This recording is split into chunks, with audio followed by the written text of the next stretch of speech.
Halo. Shalom. Halo. Seberapapun kita yang ada, Amin. tidak menutup kemungkinan tidak ada hadirat Tuhan. Amin. Hadirat Tuhan kembali ke hati kita. Amin. Hadirat Tuhan bukan tergantung di mimbar aja. Hadirat Tuhan tergantung komitmen kita datang di hadirat Tuhan pagi hari ini. Amin. Saya jemput Bapak Ibu sekalian bangkit berdiri. Kita jangan kaku di hadirat Tuhan. Kita bisa bersalaman depan belakang kiri kanan kita. Amin. Iya.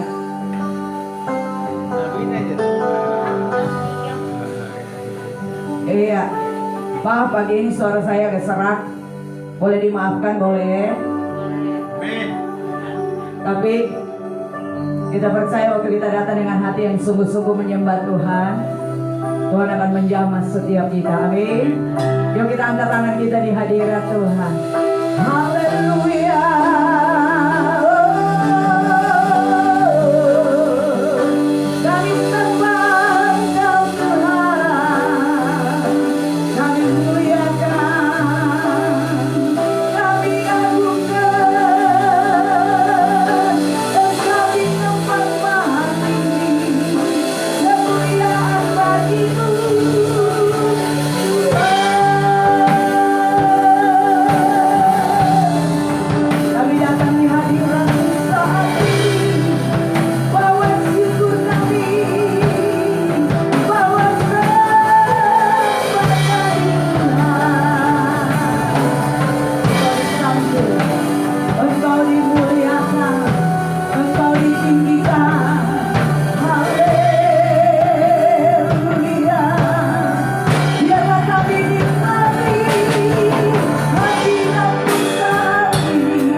Tanpa Tuhan kami tidak berarti apa-apa.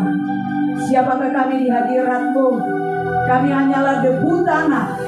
Tanpa Tuhan hidup kami bukan siapa-siapa. Karena itu kuduskan setiap kami para imam reuni Tuhan. Kami butuh pengurapan Tuhan mengurapi kami.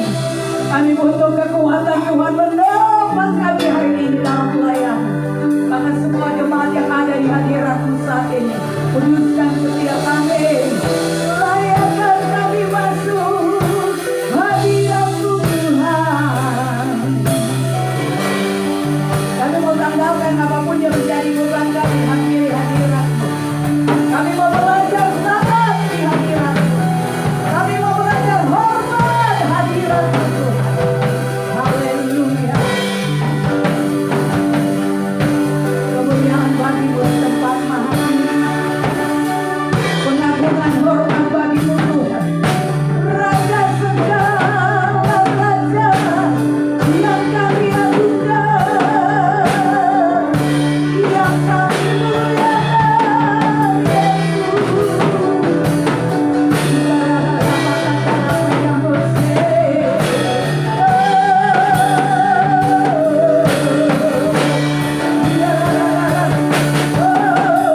Hadirat-Mu mengalir di tempat ini.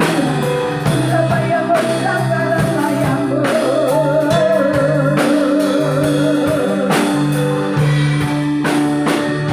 Haleluya. Datanglah kerajaan-Mu, jadilah kehendak-Mu di ibadah raya pertama saat ini. Seberapapun orang Engkau tidak lihat, Engkau lihat hati yang haus dan lapar akan hadirat-Mu, akan dipuaskan, akan dikenyangkan di hadirat-Mu saat ini. Urapi semua kami yang terlibat dalam pelayanan hari ini. Kami bawa hidup kami menyembah-Mu. Engkau yang mengurapi dan memberkati kami ya Allah. Di dalam nama Yesus. Haleluya. Haleluya. Urusanku Kau di tempat tinggi, sebab Engkau imam besar aku. Urusanku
memberkati setiap kami, mengurapi setiap kami, menyembuhkan setiap kami. Biarlah kehendak-Mu yang jadi saat ini, dan nama-Mu yang diagungkan. Engkau lebih tahu apa yang menjadi kebutuhan kami saat ini di hadirat-Mu, lebih dari siapapun Tuhan. Kami rindu dan haus akan Engkau, karena di saat kami merasakan lapar dan haus akan kebenaran, kebenaran itu yang akan memerdekakan kami. Amin. Terima kasih Tuhan. Urapi kami sekali lagi, bahwa kami menjadi daud-daud rohani di hadirat-Mu. Kami mau tanggalkan apapun yang menjadi penghalang kami masuk hadirat Tuhan. Kami percaya ada sukacita Tuhan saat ini. Di dalam nama Yesus. Bapak Ibu yang siap memuji Tuhan lebih lagi, sama-sama katakan amin. Berikan kemuliaan bagi Tuhan. Haleluya. Ada sukacita pagi hari ini. Amin. Amin. Amin. Benar nih, ada sukacita nih. Amin. Orang yang bersukacita kan terlihat Bapak Ibu. Mau kita tipu manapun akan terlihat dari wajahnya. Amin. Mau saya pakai logat Batak ya. Ada orang Batak pagi ini? Tidak ada. Oh tidak ada, pasti pada kedua ya. Semua kita Chinese dan pribumi. Tapi kita percaya hadirat Tuhan ada di tempat ini. Amin. Nama Tuhan adalah menara yang kuat. Waktu kita menghadapi masalah kita tidak teriak dalam nama Pagem Dedi Yunus, tidak. Kita teriak dalam nama Yesus. Amin. Ini selari. Yuk kita bersuka bagi Tuhan. Ayo musik silakan. Ya.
Bapak Ibu yang dikasihi Tuhan, sebelum kita mendengarkan kebenaran firman Tuhan, tiba saatnya kita akan memberikan persembahan syukur kita. Iya, sebelum yang bertugas akan maju, kita akan bersatu dalam doa. Haleluya.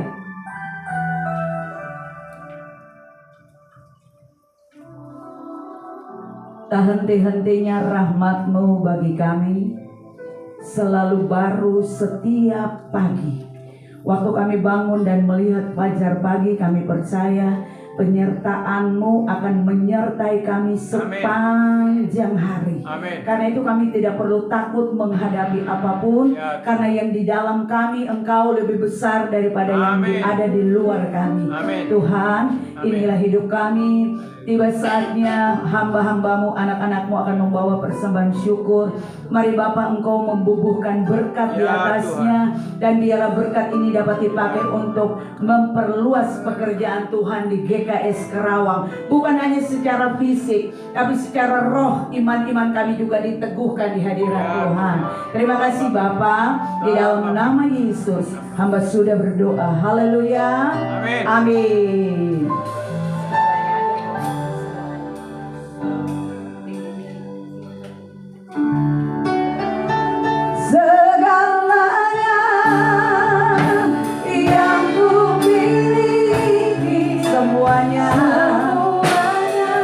Daripada Tuhan,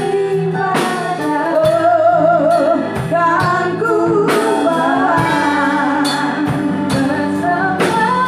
yang terbaik. Sekali lagi Ibu katakan, segalanya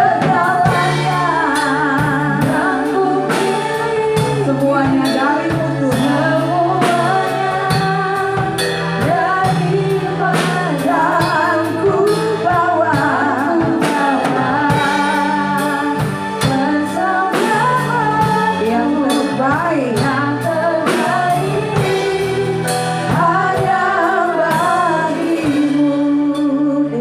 Kita akan mempersiapkan hati kita untuk mendengarkan kebenaran firman Tuhan. Pujian penyembahan Tuhan pakai itu menjadi sarana menggemburkan hati. Jadi kalau pertumbuhan rohani seseorang, kita duduk 2 jam ke depan sama, ibadah pertama, ibadah kedua, dikasih makanan rohani yang sama. Tergantung cara pandang kita tentang pujian penyembahan dan firman. Pujian penyembahan, kalau boleh saya minta 1 menit dari Pak Gem. Saya harus menjelaskan apa itu pujian penyembahan sehingga jemaat tidak salah kaprah. Pujian penyembahan bukan hanya menjadi tugas tanggung jawab tim mimbar, tapi pujian penyembahan harus ada kolaborasi antara jemaat dan tim mimbar. Amin. Kalau Bapak Ibu dari Senin sampai Sabtu tidak pernah ada di hadirat Tuhan, jangan pernah salahkan tim mimbar. Kok pujiannya nggak naik? Kok pujiannya nggak ngangkat? Bukan salah tim mimbar. Tuhan tidak melihat suara, Tuhan melihat keintiman kita di hadirat Tuhan. Amin. Saya kadang suka melihat, maaf, kalau saya orangnya spontan, tidak ngomong di belakang, ngomong di depan. Saya mau mengingatkan Bapak Ibu jemaat Tuhan, hadirat Tuhan bukan tergantung worship leader, apalagi pemusik dan singer. Benar Pak Gem? Hadirat Tuhan tergantung kita. Siapa kita? Jemaat, tim pelayanan. Kita yang akan bawa pujian penyembahan naik menembus gereja ini. Yang kita berhadapan adalah atmosfer di atas gereja kita. Apa itu atmosfernya? Kuasa kegelapan. Karena itu Bapak Ibu perlu topang tim mimbar. Amin. Bapak Ibu perlu, kami bukan orang sempurna. Koordinator apalagi. Kita bukan orang sempurna. Kita butuh topangan dari jemaat Tuhan. Lewat apa? Bapak Ibu juga komit di hadirat Tuhan. Bersama-sama kita masuk hadirat Tuhan. Amin. Di hadirat Tuhan tidak ada yang tuan. Semua hamba termasuk Bapak Gembala. Di hadirat Tuhan kita duduk sama rendah, berdiri sama tinggi. Tidak ada yang lebih. Amin. Karena itu mari kita jaga hati kita. Hadirat Tuhan itu lembut Bapak Ibu. Dia akan datang menjumpai orang yang mau menerima. Kalau tidak, dia akan lewat. Lalu kalau engkau melihat pertumbuhan iman istrimu, suamimu, teman seimanmu lebih darimu, jangan bilang Tuhan spesialkan dia. Tidak, Tuhan punya kasih sama buat semua kita. Amin. Yuk saya jemput Bapak Ibu sekalian bangkit berdiri. Kita sama-sama menyiapkan hati kita pagi ini untuk menyembah Tuhan. Haleluya. Thank you Lord. Walau ku harus berjalan, haleluya Tuhan, dalam lembah kekelaman, perlindungan-Mu oh Tuhan, nyatalah bagi hidupku. Tiada pernah sedetik pun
khususnya Bapa,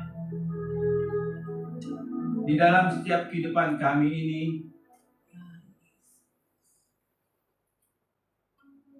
secara rohani seharusnya kami ada di rumah-Mu, kami bisa fellowship, kami bisa datang beribadah, memuji dan menyembah Engkau. Itu yang harus menjadi kesukaan bagi setiap kami yang mengerti hati-Mu ya Bapa. Kami bersyukur di pagi hari ini kami boleh datang kepadamu Bapa. Sementara ada banyak orang disibukkan dengan agenda-agenda pribadi, agenda-agenda dari kehidupan mereka, rencana-rencana mereka. Tapi kami bersyukur kami boleh ada di rumah Tuhan. Kami boleh datang beribadah. Kami percaya Engkau ada dan hadir di tempat ini. Firman-Mu berkata 2-3 orang berkumpul, Engkau ada. Dan kami percaya, iman kami berkata, Engkau ada dalam ibadah ini. Kami mau menghormati Engkau. Kami mau menghargai Engkau akan kehadiran-Mu di tempat ini. Bapa berdoa ampuni Bapa akan dosa dan kesalahan baik hamba-Mu maupun pelayan-Mu maupun jemaat-Mu di tempat ini. Kalau kami mau jujur di dalam kehidupan kami ini, kami sering jatuh bangun dalam dosa. Ampuni kami Bapa, ampuni. Sebab kami sadar dan kami mengaku saat ini kami ada dalam hadirat-Mu. Saat ini kami ada dalam kemuliaan-Mu. Oleh sebab itu ya Bapa, kami ingin menikmati hadirat-Mu. Kami ingin menikmati kemuliaan-Mu. Kami ingin menikmati firman-Mu. Oleh sebab itu kami minta sekali lagi kuasa darah Yesus mengampuni dosa dan kesalahan kami semua, dan menguduskan dan melayakkan kami untuk kami masuk ke hadirat-Mu, menikmati kemuliaan-Mu dan menikmati firman-Mu. Roh Kudus, urapi kami semua, khususnya hamba-Mu pakai menjadi alat yang daripada Engkau. Biar bukan pengetahuan teologi kognitif hamba-Mu yang disampaikan, tapi isi hati-Mu sendiri yang disampaikan. Sekeras apapun, kami siap untuk terima firman Tuhan ini. Roh Kudus, tolong tuliskan di dalam loh hati kami firman yang kami mau dengar. Tanamkan menjadi benih yang akan tumbuh, berakar dan berbuah dalam hidup kami. Kami siap untuk dengar firman. Tutup bungkus Bapa pemberitaan firman ini oleh darah Yesus, sehingga kami menikmati semuanya ini. Dalam nama Yesus kami berdoa. Amin. Shalom. Silakan duduk. Saudara yang kasih dalam Tuhan, tema khotbah saya hari ini di bulan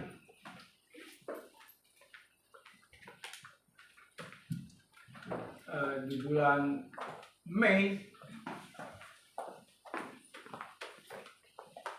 Temanya adalah mengasihi Allah atau cinta akan uang.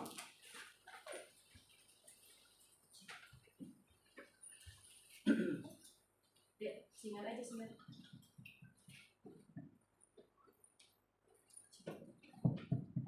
Ya. Oke. Cukup kedengaran suara saya? Nah, ya. Saya gak usah teriak lagi, saudara. Ini lagi musim flu ya. Mengasihi Allah atau cinta uang ini kita bicara ini di bulan Mei. Nah, nanti bulan depan itu bicara tentang soteriologi, tentang anugerah keselamatan. Jadi setiap bulan saya mau berusaha untuk membuat tema supaya pembicara di tempat ini tidak bergeser. Satu visi. Jadi bulan 5 ini temanya mengasihi Allah. Nah, sekarang tema saya di tanggal 24 Mei ini mengasihi Allah atau cinta akan uang. Tema yang harusnya menjadi perenungan buat kita semua. Ada di mana hati kita? Apakah ada di hati Allah? Atau hati kita ada pada uang? Oke. Kita lihat dari kacamata firman Tuhan, apa tentang mengasihi Allah dan apa tentang uang. Kita akan belajar bersama. Dan saya minta saudara fokus renungkan firman ini. Oke, lanjut. Apa kata Alkitab tentang uang? Apa kata Alkitab tentang uang? Yang pertama, firman Allah katakan bahwa Allah tidak benci uang. Ya, ini kita harus pahami dulu. Kita harus pahami tentang konteks uang menurut firman Tuhan. Firman Allah katakan bahwa Allah tidak benci uang. Firman Allah juga katakan uang adalah anugerah dari Allah bagi anak-anaknya. Jadi kalau kita punya uang, banyak uang adalah anugerah. Firman Allah katakan uang tidak jahat. Tapi hati yang cinta uang itu yang jahat di hadapan Allah. Nah, ini harus kita pahami dulu sebelum masuk ke renungan selanjutnya. Jadi firman Allah katakan bahwa Allah tidak benci uang. Oke, sepakat ya? Firman Allah katakan uang adalah anugerah, berkat Tuhan. Lalu firman Allah katakan uang tidak jahat. Tapi hati yang cinta uang itu yang jahat di hadapan Allah. Ingat hukum Kejadian pasal 1. Lalu Keluaran pasal 20 tentang 10 perintah Allah. Di dalam Kejadian pasal 1, 6 hari lamanya Allah bekerja. Lalu hari ke-7 Allah beristirahat. Artinya 6 hari bekerja itu urusannya dengan apa? Penghasilan. Penghasilan hasilnya kalau dalam zaman kita adalah uang. Lalu di 10 perintah Allah dikatakan apa dalam hukum yang keempat? Hormati hari Sabat. 6 hari lamanya Allah memberikan kita waktu untuk bekerja. 1 hari untuk Tuhan. Berarti 6 hari itu bekerja untuk apa? Uang. Lalu kita bekerja mencari usaha dan berdosa. Tidak berdosa sebab Tuhan juga mau anak-anaknya diberkati. Ini konteks yang harus kita pahami dulu saudara. Sebelum masuk ke perenungan yang lain agar tidak salah persepsi. Ya. Oke, lanjut. Fokus uang. Seorang yang hanya fokus kepada uang, pasti kerohaniannya tidak akan bertumbuh.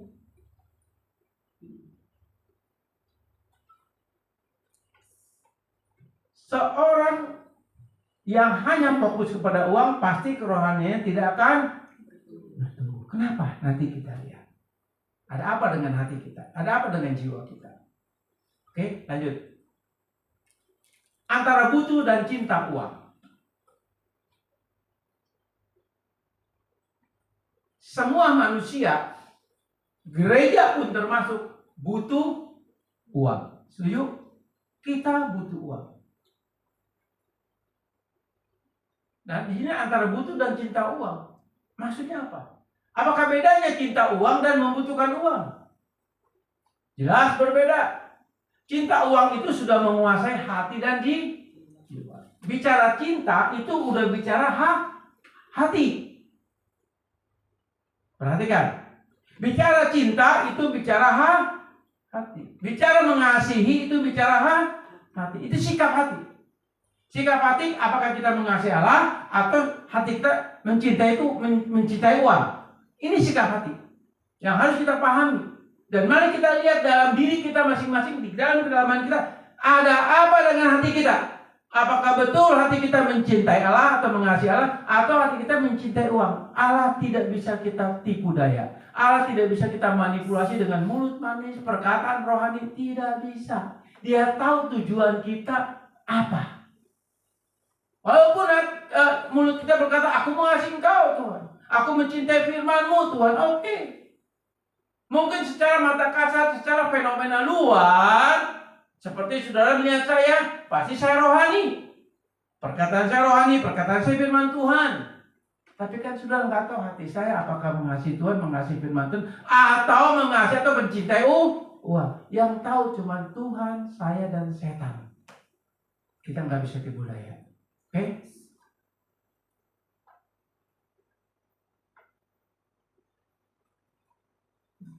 Apakah bedanya cinta uang dan membutuhkan uang? Jelas berbeda. Cinta uang itu sudah menguasai hati dan jiwa. Membutuhkan karena memang butuh, jangan membutuhkan karena memang butuh. Jangan kebutuhan didasari cinta uang, maka akan melahirkan akar kejahatan. Ya, sekali lagi deh. Kalimat yang saya tulis ngerti nggak saudara? Ini sebetulnya kalimat yang saya terjemahkan secara teologisnya, secara akademisnya seperti ini. Dalam bahasa sehari-hari ya. Kalau dalam bahasa teologisnya mungkin sudah nggak ngerti lah ya. Saya berusaha untuk menerjemahkan dalam bahasa sehari-hari. Membutuhkan karena memang butuh, jangan kebutuhan didasari cinta uang, maka akan melahirkan akar kejahatan. Tadi saya katakan kita semua butuh uang. Gereja butuh uang. Dosa tidak. Tapi kalau didasari cinta uang, itu akan dosa, menjadi satu kejahatan di mata. Gimana caranya? Nanti saya akan bahas lebih lanjut. Tolong sudah fokus. Kalau sudah nggak ngerti ini, perenungan selanjutnya sudah nggak akan ngerti. Oke? Ya, lanjut. Iman menjadi dasar kebutuhan akan uang. Iman menjadi dasar akan kebutuhan uang. Jadi kita butuh uang, perlu ada dasarnya, yaitu iman. Membutuhkan harus didasari iman kepada Kristus. Sumber berkat itu. Membutuhkan uang harus didasari karena iman kepada Kristus. Ini bicara hati. Bicara roh. Ya. Karena bila sepenuhnya mengandalkan Allah, maka cinta uang pasti tidak ada tempat lagi di hati kita. Maka cinta uang pasti tidak ada tempat di hati kita kalau sepenuhnya kita mengandalkan Allah. Kan firman Tuhan katakan di dalam Yeremia pasal 17. Firman Tuhan katakan apa? Diberkati orang yang mengandalkan Tuhan. Itu kata diberkati yang mengandalkan, itu berbicara berkat itu bicara materi. Kalau materi berarti bicara uang. Diberkati orang yang mengandalkan Tuhan, artinya hidup kita, pekerjaan kita, usaha kita, semuanya kita andalkan hanya kepada Tuhan. Sepenuhnya kita bersandar kepada Tuhan. Diberkati, artinya Tuhan berkati keuangan kita, pekerjaan kita, kalau kita mengandalkan Tuhan. Tapi ayat 9 dari Yeremia pasal 17 itu satu warning, satu peringatan. Apa? Dikatakan apa? Ayat 9-nya dari Yeremia pasal 17. Hati manusia licik. Hati manusia licik, jahat. Itu hati kita. Jadi sementara ini ada dua sisi di dalam diri kita. Kalau betul kita sudah dilahir barukan, dan betul Roh Kudus ada di dalam natur roh kita, ada di dalam roh kita, otomatis ya, perhatikan, otomatis di dalam roh kita ini. Jadi gini ya, hati itu apa sih? Saya sering jelaskan, hati itu bukan bicara level jantung yang dikatakan kardiak, bukan. Hati dalam firman Tuhan itu kondisi batin, kondisi roh kita, kondisi. Jadi di dalam hati itu kondisi batin kita gitu. Isi batin kita itu apa? Nah, kondisi hati ini ada dua tempat. Kalau bagi Kristen yang sudah dilahirbarukan, bagi Kristen yang sudah ada Roh Kudus di dalam rohnya, itu ada dua tempat. Sementara hati kita ini memang licik, jahat. Itu pasti.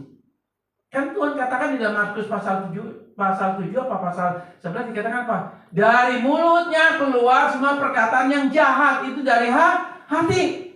Jadi tetap hati kita ini satu bagian tuh licik. Satu bagian lagi hati kita benar di mata Tuhan. Karena ada firman, ada Roh Kudus. Makanya ada itu selalu ada peperangan rohani di dalam hati kita. Maka dari itu Yeremia 17 ayat 9, hati manusia itu licik. Berarti semua manusia hatinya nggak bagus. Termasuk saya. Tapi masalahnya, hati kita ini betul nggak dikuasai firman atau tidak? Dan itu peperangan. Dan ini terjadi setiap detik dalam hidup kita. Bukan seminggu sekali di gereja dia orang kudus, hatinya benar di mata Tuhan. Enggak. Setiap detik selama kita masih hidup, hati kita terus berperang. Apakah ingin dikuasai firman atau kelicikan dosa kita, kondisi batin kita. Ini nangkap ya, jangan bengong. Ya. Saya ini berusaha untuk mengaplikasikan ya, dari teologi uang ke khotbah umum. Saya harap sudah fokus ya. Kalau nggak ngerti, ntar habis ibadah nanya lagi. Ya, nggak bayar pulsa, tenang aja. Karena bila sebenarnya mengandalkan Allah, maka cinta uang pasti tidak ada tempat lagi di hati. Nah, tidak ada tempat lagi di hati maksudnya apa? Jadi cinta uang itu tidak menguasai hati kita sepenuhnya, seutuhnya. Tapi tetap ada nggak di hati kita cinta uang? Ada, masih ada, tetap ada sampai kita mati. Cinta uang tetap ada. Tapi ada kamar yang cinta uang, ya supaya gampang ya. Di dalam hati kita ini ada beberapa kamar gitu. Ini ilustrasi supaya ngerti. Ada kamar-kamar yang memang sebetulnya itu kamar-kamar kejahatan di dalam hati kita. Ada. Tapi ada kamar-kamar yang dikuasai Roh Kudus dan firman Tuhan. Mana yang kita mau buka untuk hidup kita? Nangkep ya. Walau dalam jiwa tetap ada cinta uang. Nah, kalau dalam jiwa, ya, di dalam jiwa cinta uang tetap ada. Karena jiwa kita tuh nempel sama daging kita. Ya. Jiwa itu nggak nempel sama roh. Walaupun ada beberapa doktrin yang mengatakan bahwa jiwa itu bagian dari roh, itu salah. Jiwa adalah tempat ekspresi untuk menyatakan kehendak daging, kehendak dosa, atau menyatakan kehendak Allah lewat jiwa. Jiwa satu-satunya pintu untuk menyatakan kehendak Allah atau Roh Kudus atau firman Tuhan atau kehendak daging. Dan saat ini kita ibadah. Kita memuji dan menyembah Tuhan. Nah, saat kita memuji dan menyembah Tuhan atau saat kita melayani, apakah hanya sebagai natur manusiawi kita atau natur roh kita yang dikuasai Roh Kudus dan firman Tuhan? Yang betul-betul punya kerinduan roh kita untuk terus datang menyembah kepada Allah. Dan itu semua diekspresikan lewat jiwa. Tadi Bu Jenny katakan. Betul, setuju, saya sepakat. Bahwa ketika kita menyembah Tuhan, penentuan itu di dalam hati kita, di dalam roh kita. Bukan karena musik, bukan karena ini. Tapi memang W.L. Singer, pemusik, punya tanggung jawab untuk mempersiapkan jemaat datang kepada Tuhan. Nangkep? Jadi mimbar ini kudus dan suci. Sudah perhatikan setiap saya berdiri di atas mimbar dimanapun saya khotbah, pertama saya, Tuhan ampuni dosa saya. Karena saya sadar saya nggak layak di mimbar yang kudus ini. Urapan Tuhan hadirat ada. Jangan main-main dengan mimbar. Pada saat ibadah seperti ini, dia hadir. Dia berotoritas. Saya pernah satu kali mau khotbah, saya nggak jadi khotbah. Saya nggak siap. Saya serahkan ke yang lain. Kenapa? Saya nggak siap, saya nggak mau. Saya belum bisa bereskan dosa saya sama Tuhan. Saya nggak berani. Kita ini selalu jatuh dalam dosa itu pasti. Tapi ada gak kesadaran rohani kita untuk kita bertobat datang kepada Tuhan? Saya pernah katakan ke Kristi, W.L. Singer, pemusik, baiknya kalau bisa hari Sabtu itu puasa. Ambil puasa. Ini kudus dan suci. Worship, singer, pemusik, itu seperti sebuah bajak yang membajak tanah hati daripada jemaat. Mempersiapkan tanah hati itu untuk menerima benih firman. Jadi, worship, singer, pemusik bekerja sama dengan jemaat.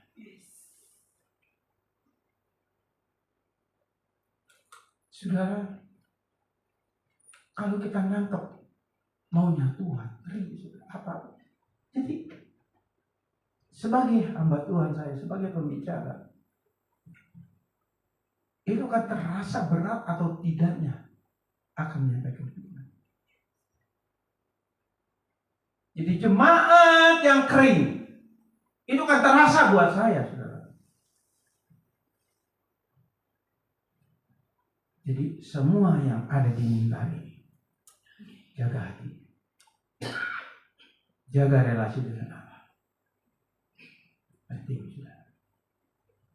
Setiap firman yang selalu saya gumulkan, yang saya siapkan, selama 1 minggu saya selalu bergumul. Saya enggak main-main. Setiap pagi, malam, saya selalu buka, renungkan lagi, renungkan apa maunya Tuhan. Kalau saya punya pengetahuan yang bisa dipertanggungjawabkan secara logika, secara kognitif saya.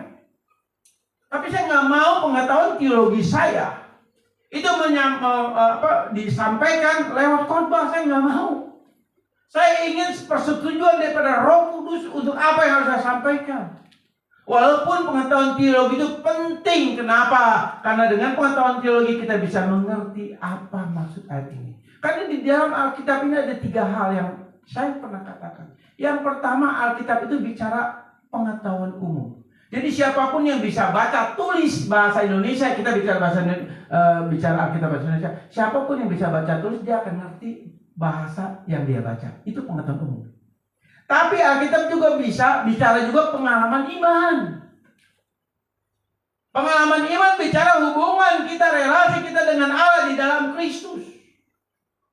Dan tentu pengalaman iman ini harus didasari dengan pengetahuan firman. Dan pengetahuan firman bagian ketiga adalah Alkitab juga bicara mengenai teologi. Pengetahuan tentang Allah.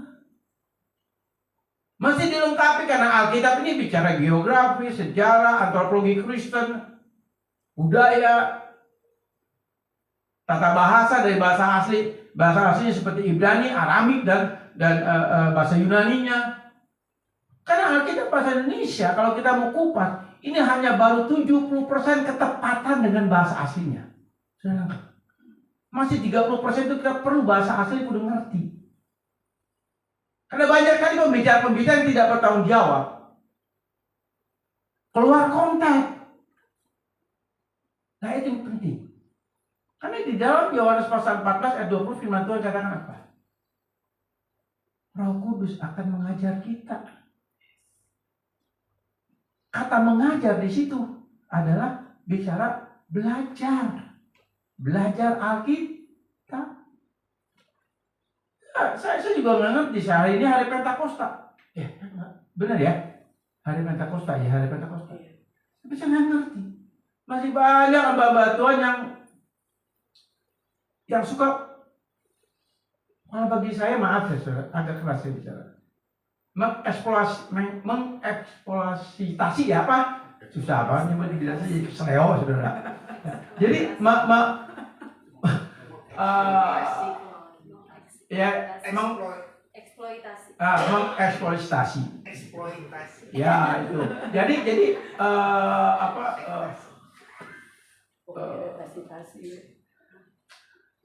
jadi menjadikan Pentakosta atau kenaikan Tuhan ibadah 10 malam dijadikan komoditi untuk mendatangkan keuntungan. Maaf saudara. Dengan tema menantikan pencurahan Roh Kudus. Itu sesat. Kalau menantikan kepenuhan Roh Kudus, setuju. Karena kita harus dipenuhi Roh Kudus. Karena ketika kita dilahirbarukan, Roh Kudus sudah ada di dalam roh kita, sudah manunggal, sudah bersatu. Lalu Roh Kudus mana lagi yang kita mau tunggu? Enggak. Banyak sekali gereja melakukan itu, jadi mengajarkan melakukan pembodohan pengetahuan firman kepada jemaatnya. Padahal Mbak Batonya punya pendidikan teologi, saya nggak tahu belajar dari mana. Karena banyak sekarang saat ini STT kali 5, maaf saudara. 2 tahun udah doktor. Buat disertasinya ada joki. Ada juga di STT ada saudara. Hati-hati. Buat skripsi, buat tesis, buat deskripsi, disertasi, semua pakai joki. 2 tahun, 3 tahun jadi gelar doktor. Saya kuliah 8 tahun, saudara. Bukan 2-3 tahun. Nah, kita kembali ke sini, bukan curhat, saudara. Karena saya kesal sendiri kalau melihat gereja selalu setiap tahun pencurahan Roh Kudus. Pembodohan itu namanya. Walaupun dalam jiwa tetap ada cinta uang. Karena jiwa bagian daripada daging. Nanti kalau kita mati dalam tubuh daging ini, jiwa kita ikut terkubur, ikut terbawa. Yang kekal adalah roh kita. Walaupun cuma dari banyak hamba Batuan mengajarkan, jiwa itu kekal, ngawur. Belajar Alkitab dengan benar, belajar antropologi Kristen dengan benar, baru kita bisa ngerti, saudara. Lanjut. Dunia berkata waktu adalah uang, betul nggak? Dengan bahasa time is money. Halo? Semua ngerti lah, time is money, waktu adalah uang. Betul nggak? Betul. Sepakat nggak? Sepakat ya? Waktu adalah uang. Dan Alkitab berkata waktu adalah jahat. Satu kesimetrisan ya. Antara waktu adalah uang dan waktu adalah jahat. Itu berjalan sejajar.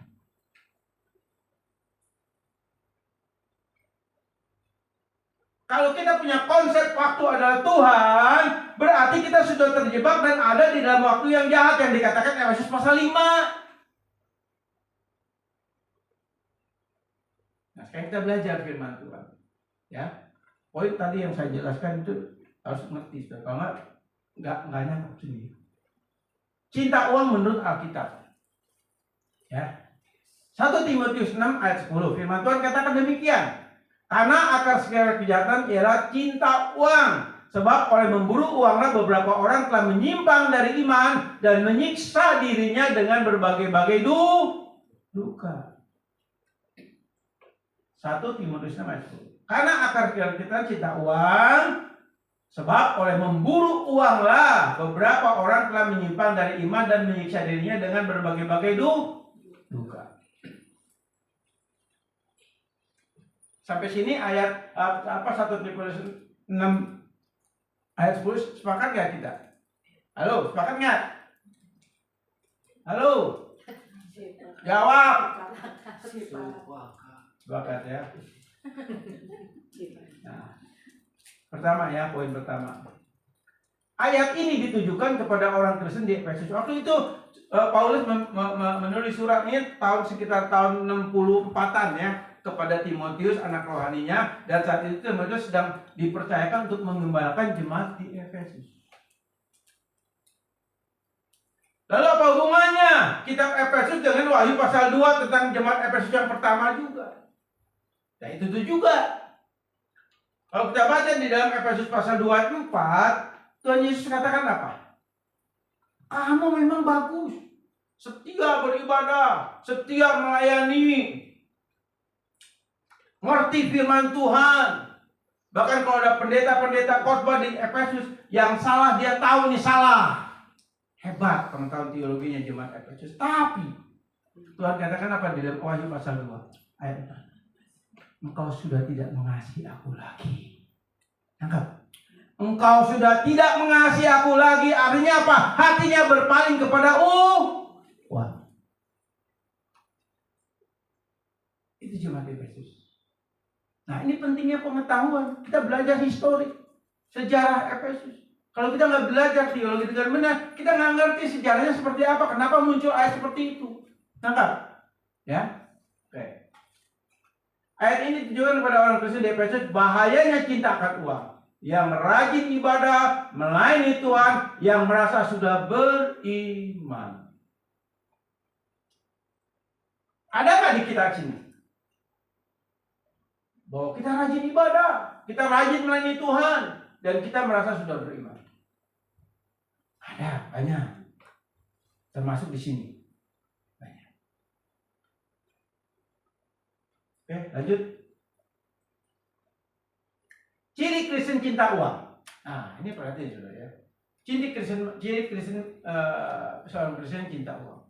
Ayat 9. Tetapi mereka yang ingin kaya terjatuh ke dalam berbagai pencobaan, di dalam jerat dan ke dalam berbagai nafsu yang hampa, yang mencelakakan, yang menenggelamkan manusia ke dalam keruntuhan dan kebinasaan. Jadi orang yang cinta uang pasti akan binasa.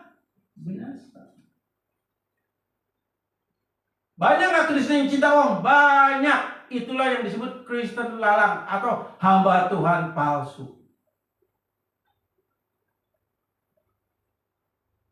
Jadi saudara tahu, tidak semua hamba Tuhan, tidak semua gembala, sudah nanti di akhir zaman masuk surga semua. Enggak jaminan gembala masuk surga. Lalu kalau gembalanya nggak masuk surga, gimana jemaatnya?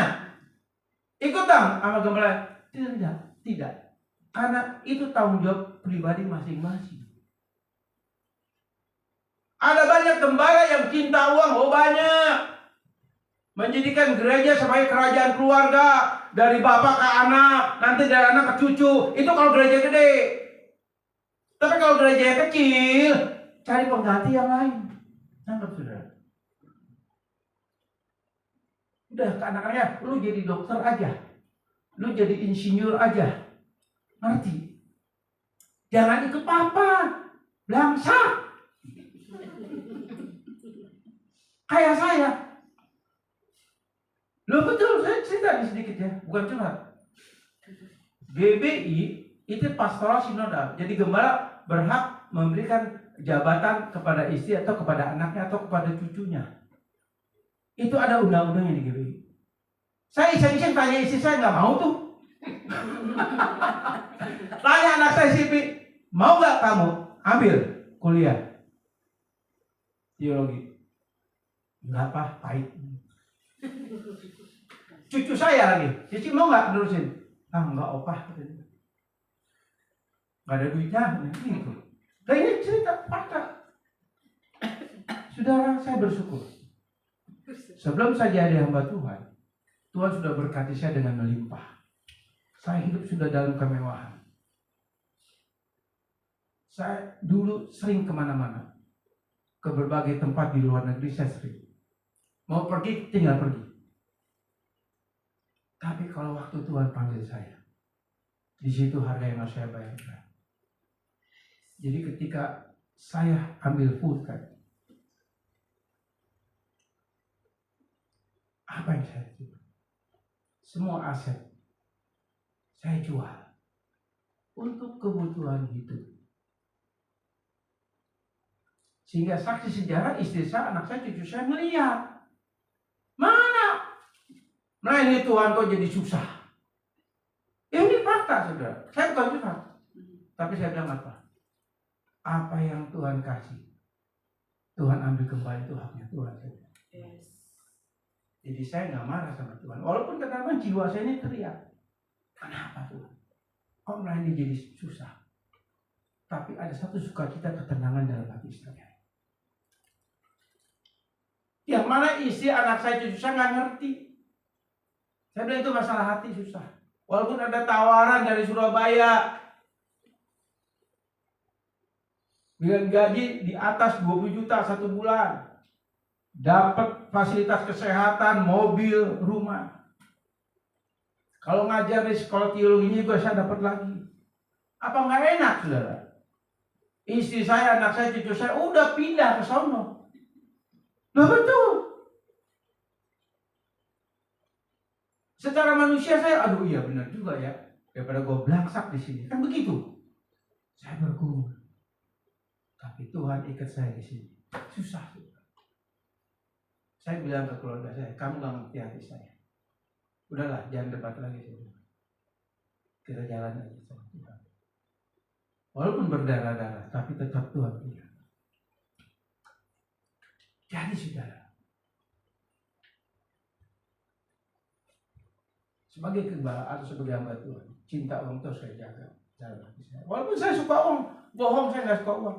Beli beras pakai apa? Pakai doa, pakai bahasa roh, bisa nggak? Atau pakai firman Tuhan?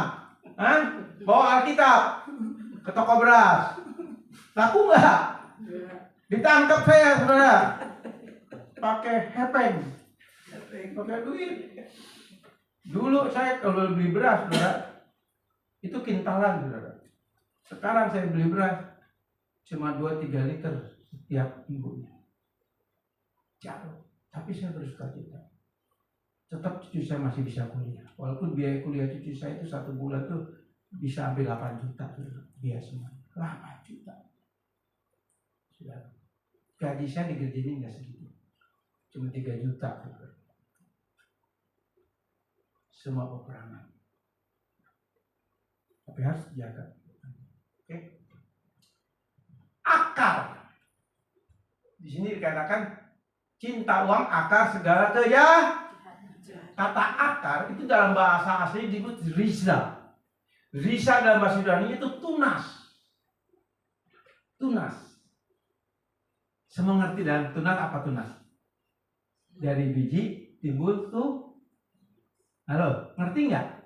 Ngerti dong. Saudara bukan orang New York, saudara. Kita ini orang kampung. Jadi tunas ngerti nggak? Ngerti kan? Jadi artinya risa itu akar itu.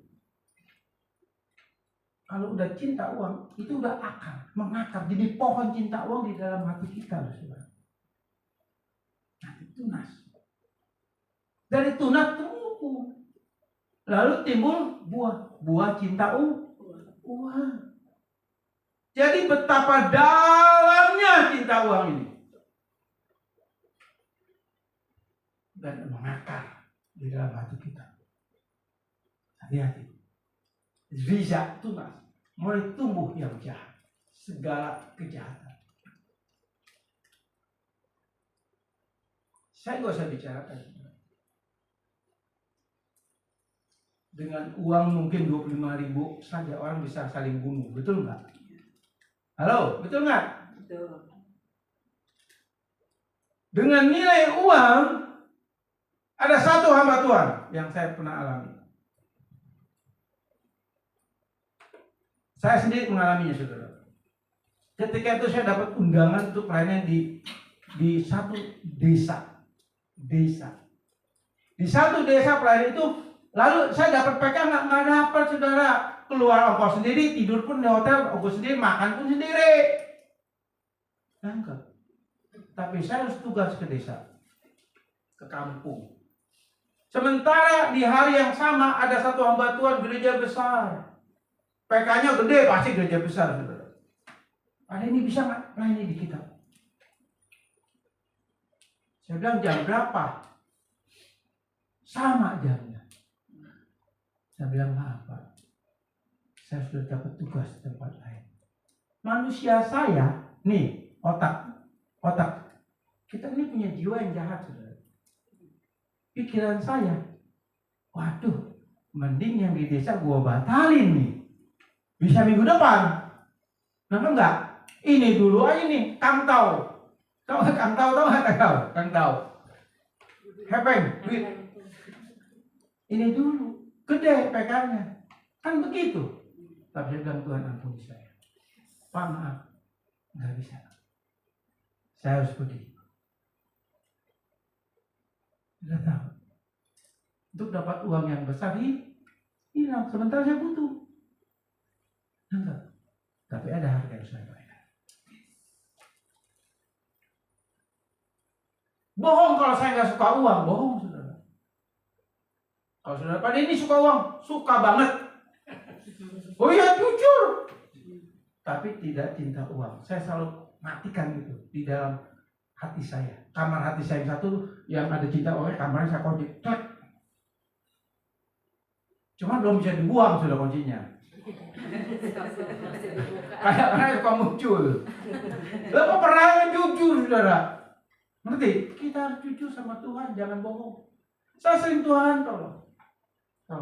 Apalagi saat seperti ini, dalam pelayanan sebagai seorang gembala, di mana betul-betul istilahnya ada pepatah dunia dikatakan roda berputar, betul nggak? Kadang atas, kadang bawah. Nah sekarang saya ada di bawah. Jadi kebutuhan uang itu mutlak. Bohong nggak mutlak mah. Tapi di situ peperangan. Tuhan tolong di kekuatan. Saya harus kesaksian sedikit lagi. Masih ada waktu 15 menit, tenang aja. Ya, pokoknya 9:30 time selesai. Ya mesti tahu diri, saudara. Nah, satu saat saya ke rumah sakit, saya berobatkan, saya punya sakit ginjal, saudara. Saya cuma bisa ke dokter doang, nggak ada uang, saudara. Jujur. Ke dokter, bayar dokter aja 850.000, 600 lebih. Pernah sama Pak Ale berapa kali kita ya ke dokter. Saya bingung Tuhan. Nah, habis dari dokter mau sampai tebus resep nih. Ini nggak ada. Tahu nggak saudara? Ketika saya belum masuk, tiba-tiba klik ada WA. Pak Denny, ini ada berkah.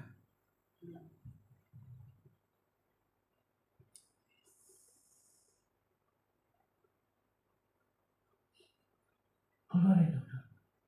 Saya bisa beli obat.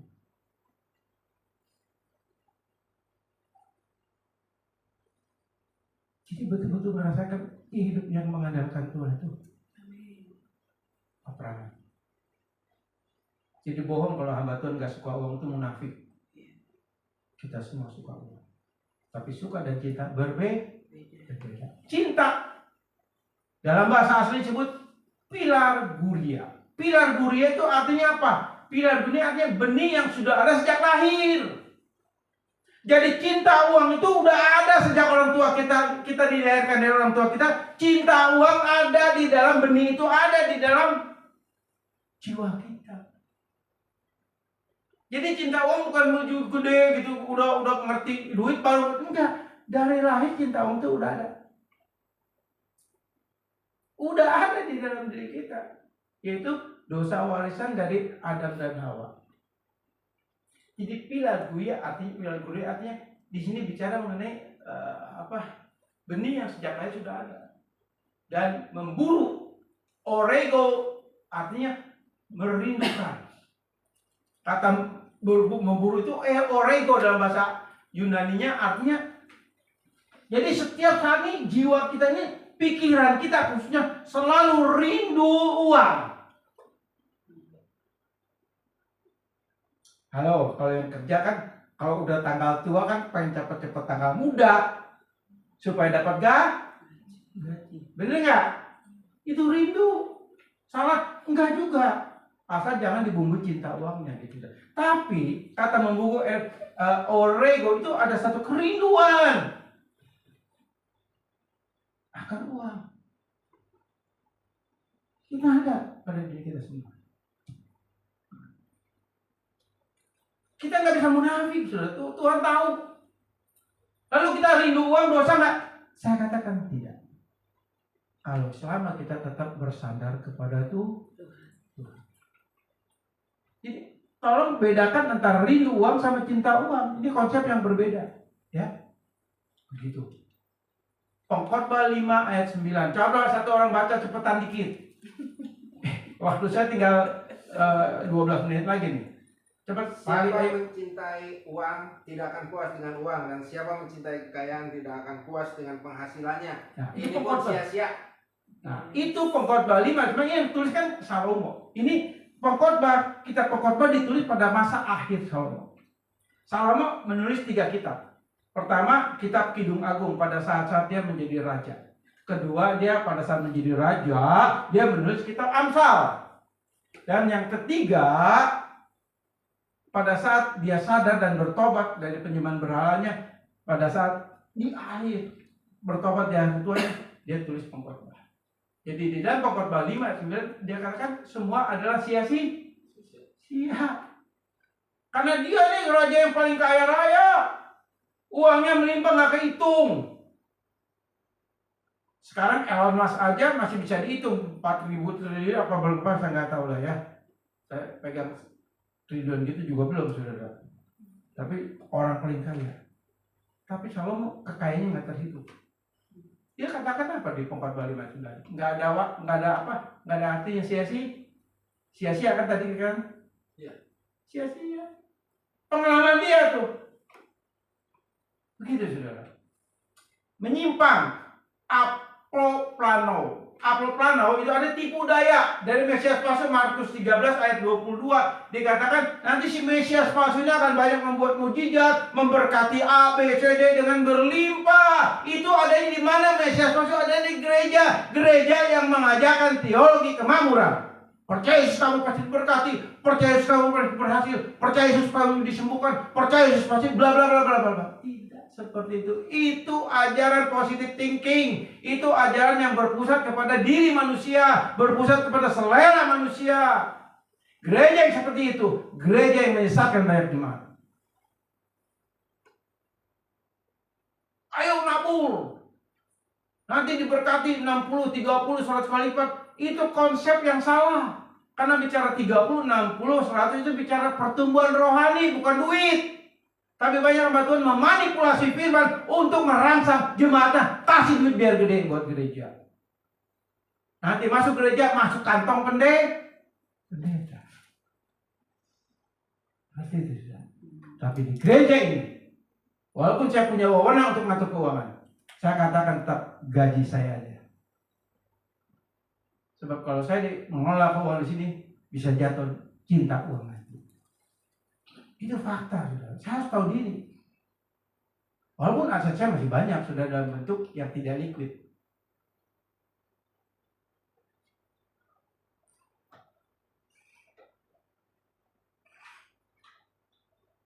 Menyiksa diri, peripeiro, artinya menikam hingga tembus menjadi mati rohani. Jadi orang yang cinta uang itu menyiksa dirinya, akhirnya membunuh dirinya sendiri, membunuh kerohaniannya, dan kerohaniannya bisa mati karena cinta uang. Walaupun dia seorang gembala, kalau dia cinta uang, dia kemah firman Tuhan, bicara shalom, puji Tuhan, bicara firman Tuhan, tapi tetap hatinya cinta uang. Itu gembala yang akan menuju kepada kebinasaan. Firman Tuhan hanya dipakai topeng. Sikap rohani hanya dipakai topeng. Itu banyak, saudara. Mari, saudara. Mari, saudara. Karena saya melihat, ini saya sendiri, pandangan saya pribadi loh. Pandangan saya pribadi, jangan salah paham. Sekarang dari 10 pendeta, ini saya pribadi ya loh. Jangan diekspos, saudara. Ntar saya mati nih pokoknya. Khawatir juga. Nggak, nanti kan bisa di. Kebetulan ada cucu saya yang bisa ngedit nanti. Saya nggak bisa. Nah, tadi sampai mana ngomong? Itu apa? 10 pendeta. 10 pendeta. Ya. Ini kecil. Saat ini, kalau saya lihat, ini khususnya pendeta-pendeta aliran karismatik. Karena gereja Injilis semuanya digaji. Kalau karismatik kan duitnya dikelola pendeta sebetulnya. Termasuk di sini pun harusnya saya yang mengelola, tapi saya nggak mau. Nah, 10 pendeta. Mungkin 7, 6 lah ya. Kebanyakan 7, takut salah saya. 6. Cinta uang. Artinya binasa. Di Kerawang banyak. Saya tahu, Pak Ali tahu. Oke, lanjut. 2 Timotius 3 ayat 2. Manusia akan mencintai dirinya sendiri dan menjadi hamba uang. Mereka akan membual dan menyombongkan diri. Mereka akan menjadi pemfitnah. Mereka akan berontak terhadap orang tua dan tidak tahu berterima kasih, tidak memperdulikan agama. Kata memperdulikan agama di sini bukan berarti seorang gembala, seorang pemimpin, lalu kata pengertian tidak memperdulikan. Artinya gini, etos-etos atau etika-etika keagamaannya bagi seorang pemimpin gereja atau gembala atau pelayan-pelayan, itu keagamaan sebagai panggung hidupnya, tempat usahanya, tetap harus dijaga.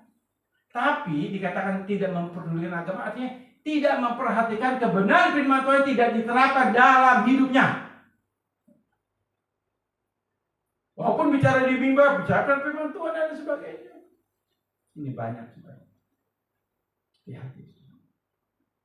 Kita lanjut. Aduh, waktu udah 5 menit lagi.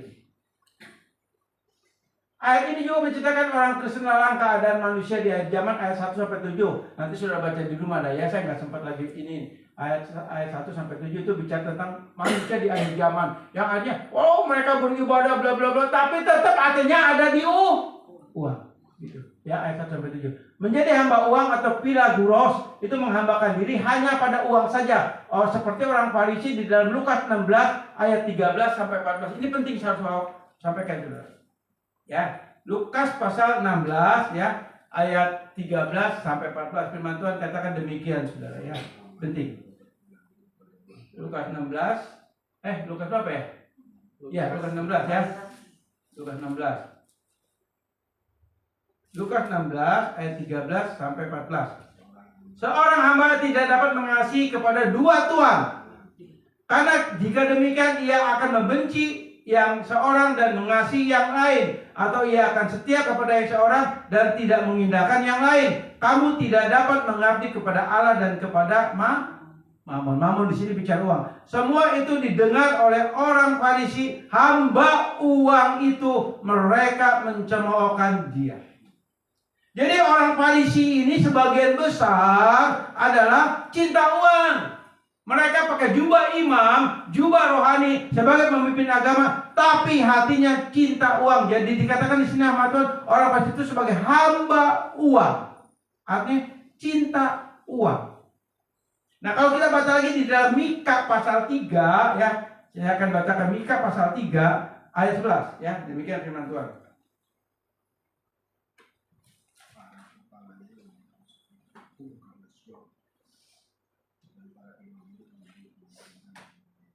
Ya, coba Pak Ali bacain.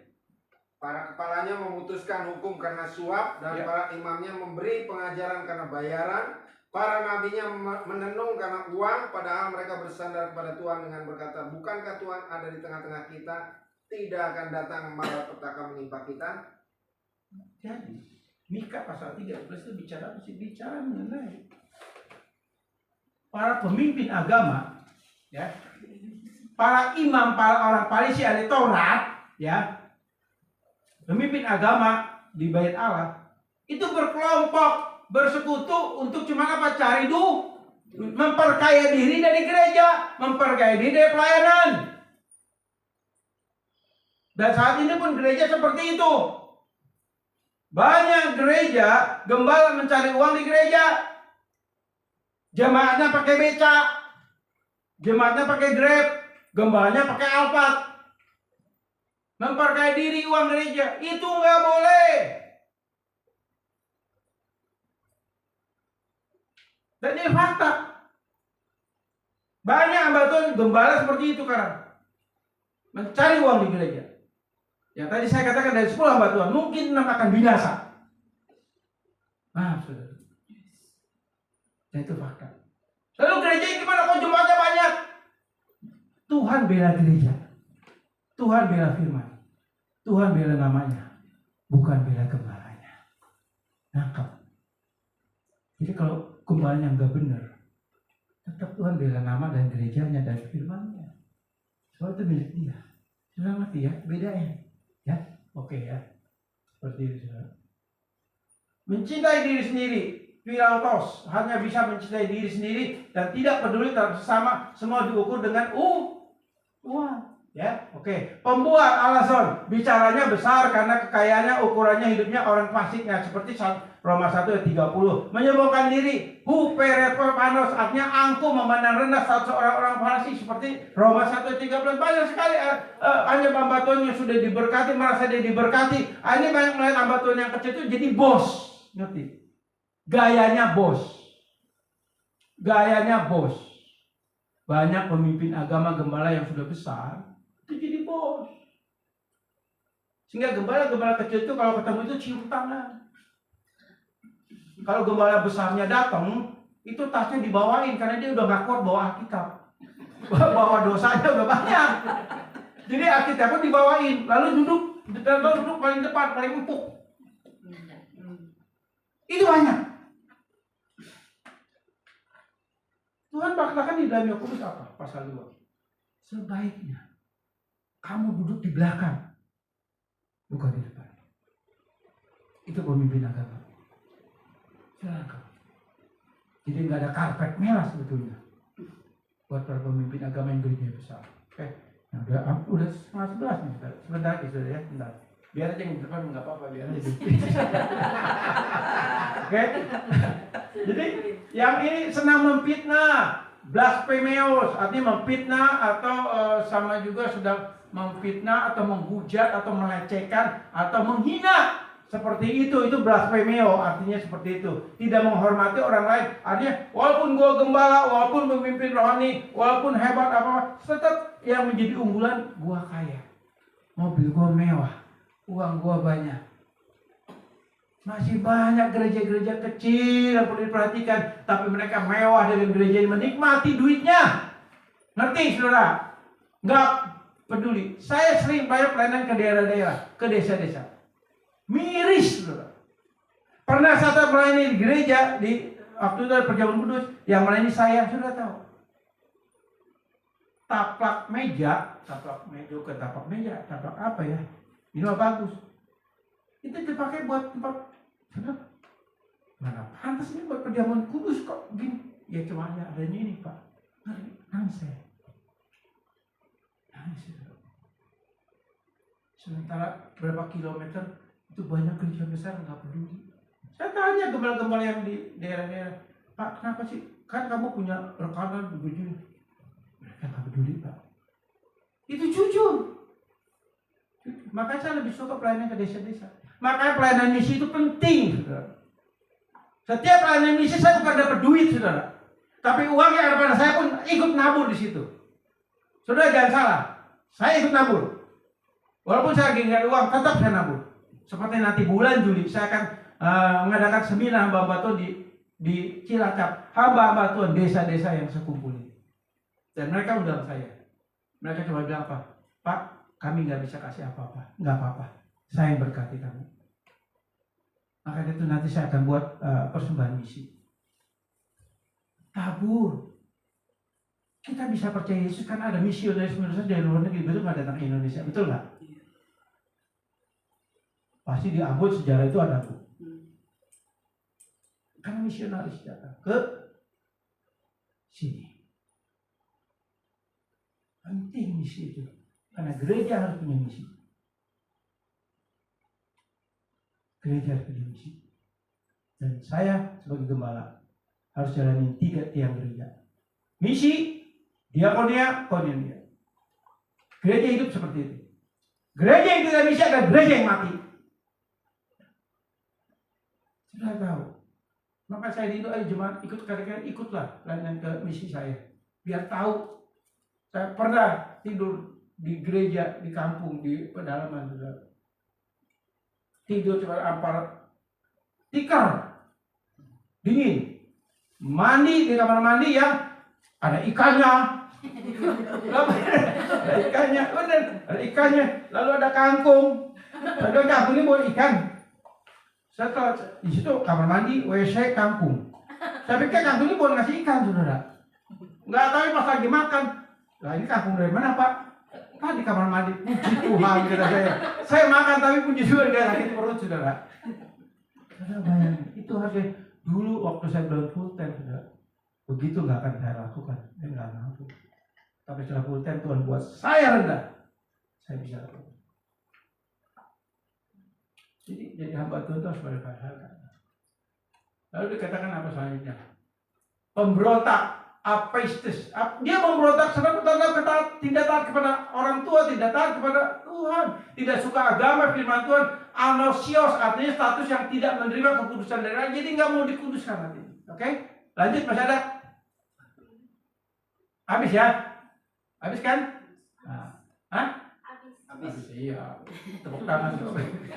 Lukas 12 ayat 19 sampai 21, orang kaya yang bangga dengan uangnya tapi bodoh bagi Allah karena cinta uang adalah karena cinta uang dan uang segalanya bagi dia. Uang lebih berharga dari Allah. Matius 6 ayat 19 sampai 24 dikatakan beribadah kepada Allah atau kepada uang. Artinya dalam Matius pasal 6 ini bicara mengenai spirit Injil, di mana di situ Tuhan katakan di mana hartamu berada di situ hatimu berada. Jadi selain kasih dalam Tuhan, kita harus tahu, kita harus paham. Mic-nya. Kita harus tahu, saudara. Saya harap saudara baca ini, karena waktu saya sudah habis ya. Jadi tolong saudara perhatikan. Saya udah pemusik untuk naik ke atas.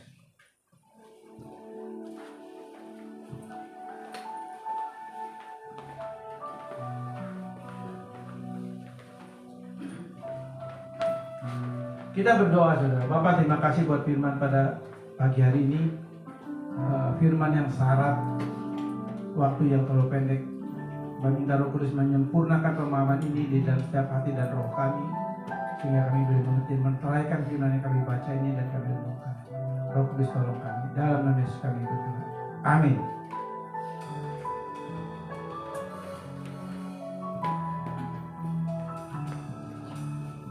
Iya, puji akan nama Tuhan. Semoga kita sudah diberkati lewat kebenaran firman Tuhan. Amin. Yang diberkati bisa lambaikan tangannya. Kita berikan tepuk tangan bagi Tuhan Yesus. Iya. Pengumuman untuk hari Jumat ada PA di tempat ini ya. Iya.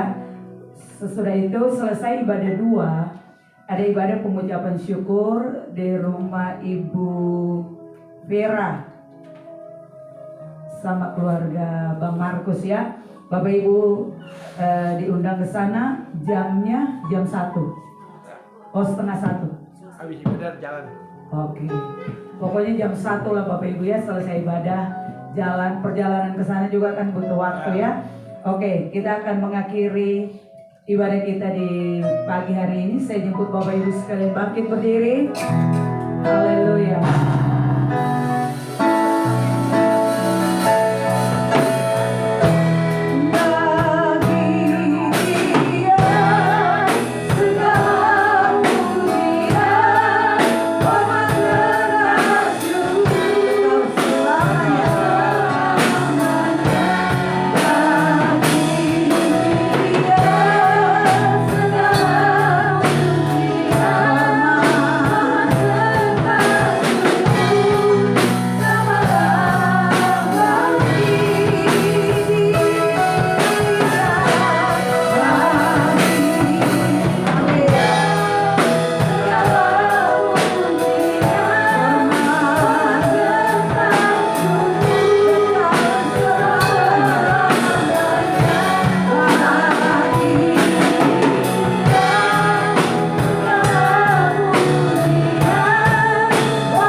Terimalah berkat daripada Allah Bapa dan Putra dan Roh Kudus, yaitu di dalam kasih karunia Tuhan Yesus Kristus, yang akan terus menyertai dan membina saudara hari lepas hari. Percaya Yesus selalu ada menyentuh hidup saudara, kau akan diberkati kemanapun berada. Yang percaya katakan Amin. Selamat hari Minggu Bapak Ibu. Tuhan Yesus memberkati. Haleluya.